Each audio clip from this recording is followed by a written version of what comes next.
గొర్రెలు తినేవాడు పోయి బర్రెలు తినేవాడు వచ్చాడన్నట్లుగా విద్యా వ్యవస్థలో పరిస్థితి మారిపోయిందని సిపిఐ రాష్ట్ర కార్యదర్శి రామకృష్ణ సంచలన వ్యాఖ్యలు చేశారు. ధర్మేంద్ర ప్రధాన్ రాజీనామా నేపథ్యంలో ఆయన స్థానంలో విద్యాశాఖ మంత్రిగా ప్రహ్లాద్ జోషి అదనపు బాధ్యతలు స్వీకరించారు. ఈ నేపథ్యంలో సిపిఐ రాష్ట్ర కార్యదర్శి తీవ్రంగా విమర్శలు చేశారు. విద్యను కాషాయీకరణ చేయడానికి కేంద్రం పూనుకుందన్నారు. దేశవ్యాప్తంగా విద్యా వ్యవస్థలో అనేక లోటుపాట్లున్నాయన్నారు. ఎన్టీఏని రద్దు చేయాలని రామకృష్ణ ఈ సందర్భంగా డిమాండ్ చేశారు. సిపిఐ అనంతపురం నగర సమితి ఆధ్వర్యంలో విద్యా వ్యవస్థను రక్షించాలంటూ అంబేద్కర్ విగ్రహం వద్ద నిరసన కార్యక్రమాన్ని ఆ పార్టీ నిర్వహించింది. ఈ కార్యక్రమంలో పాల్గొన్న సిపిఐ రాష్ట్ర కార్యదర్శి రామకృష్ణ ఈ సంచలన వ్యాఖ్యలు చేశారు. బీజేపీ పార్టీ కాకుండా ఎన్డీఏలోని ఇతర లౌకిక పార్టీలకు చెందిన వారికి విద్యాశాఖ మంత్రిగా అవకాశం ఇవ్వాలని ఆయన ఈ సందర్భంగా డిమాండ్ చేశారు. అంతేకాకుండా దేశవ్యాప్తంగా ఉద్యమించిన విద్యార్థులకు, యువతకు ఈ సందర్భంగా ఆయన కృతజ్ఞతలు తెలియజేశారు. ఇవాళ దేశవ్యాప్తంగా భారత కమ్యూనిస్ట్ పార్టీ ఆధ్వర్యంలో మహనీయుడు డాక్టర్ బిఆర్ అంబేద్కర్ విగ్రహాల ముందు వారికి ఘనంగా నివాళులు అర్పించి మా నిరసన కార్యక్రమాలు చేపట్టబోతా ఉన్నాం. ఏది ఏమైనా సరే సుప్రీంకోర్టు ప్రధాన న్యాయమూర్తి గారు విద్యార్థులను, యువకులను, జర్నలిస్టులను, యాక్టివిస్టులను వాళ్ళందరూ కూడా కాక్రోచ్లతో పోల్చడం వల్ల ఇవాళ కాక్రోచ్ జనతా పార్టీ ఆవిర్భవించింది. ముందుగా చీఫ్ జస్టిస్ గారికి ధన్యవాదాలు తెలియజేస్తా ఉన్నాం. అదేవిధంగా ఈ పోరాటం ఇటీవల కాలంలో దాదాపు గత 2 దశాబ్దాల కాలంలో ఏనాడు లేనంతగా ఇవాళ సుదీర్ఘ పోరాటం జరిగింది. దేశవ్యాప్తంగా లక్షలాది మంది విద్యార్థులు, యువకులు పోరాటంలో పాల్గొన్నారు. ఢిల్లీలో జంతర్ మంతర్లోనే కాకుండా దాదాపు దేశవ్యాప్తంగా అన్ని రాష్ట్రాల్లో కూడా వారందరూ కూడా పెద్ద ఎత్తున ఉద్యమం చేపట్టడం వల్లనే ఇవాళ కేంద్ర విద్యాశాఖ మంత్రి ధర్మేంద్ర ప్రధాన్ గారు రాజీనామా చేశారు.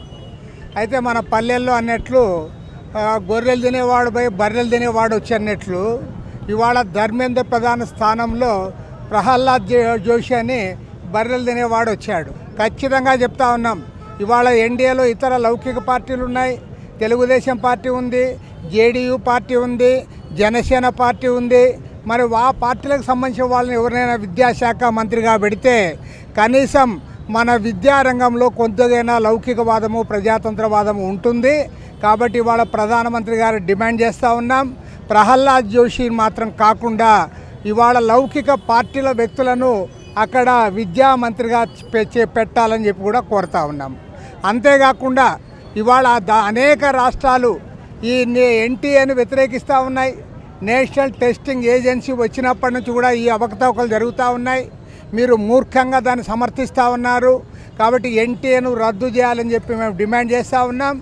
అంతే దానితో పాటు 2020వ సంవత్సరంలో ప్రవేశపెట్టిన కమ్యూనల్ నేషనల్ ఎడ్యుకేషన్ పాలసీని పూర్తిగా ఉపసంహరించుకోవాలి. దాని స్థానంలో మన రాజ్యాంగబద్ధంగా లౌకికవాదము, ప్రజాతంత్రవాదం కలిసి వచ్చే పద్ధతుల్లో విద్యా విధానాన్ని ముందుకు తేవాలి. దానికి అందరి చేత చర్చలు జరపాలని చెప్పి కూడా కోరుతా ఉన్నాం. ఈ 10 ఏళ్ల కాలంలో మోడీ ప్రభుత్వం చేసింది ఏమంటే దేశవ్యాప్తంగా 1,00,000 స్కూళ్ళు, ప్రభుత్వ స్కూళ్ళు, పేదవాళ్ళు చదువుకునే స్కూళ్ళన్నీ కూడా ఇవాళ బంద్ చేశారు. వాటి స్థానంలో ఆర్ఎస్ఎస్ వారి ఆధ్వర్యంలో నిర్వహించే 43,000 స్కూళ్ళని ఇవాళ వాళ్ళందరూ కూడా కొత్తగా ఏర్పాటు చేసుకున్నారు. కాబట్టి విద్యను కాషాయీకరణ చేయడానికి నర్మగర్భంగా లోపల చాప కింద నీరు మాదిరి వారందరూ కూడా ప్రయత్నం చేస్తూ ఉన్నారు.